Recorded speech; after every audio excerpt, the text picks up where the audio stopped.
2016 سے لے کر اور 2013 کے بعد جو دھاندلی کا ایک ڈرامہ رچایا گیا اور دھرنا دیا گیا، مجھے وہ دوبارہ سے وقت یاد آیا کہ ہر روز کہتے تھے کل بتاؤں گا میں کیا کرنے لگا ہوں، کل بتاؤں گا میں کیا کرنے لگا ہوں.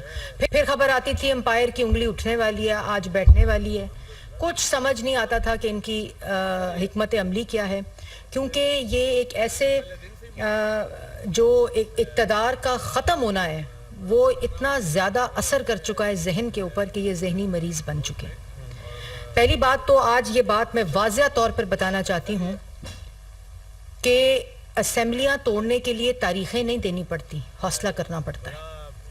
اور عمران خان صاحب کے پاس جہاں سے وہ کھاتے ہیں، جہاں سے وہ پیتے ہیں، جہاں سے وہ ڈاکے ڈالتے ہیں، نیشنل اسمبلی میں ووٹ آف نو کانفیڈنس لا کر نیشنل اسمبلی تو ان سے خالی کرا لی گئی.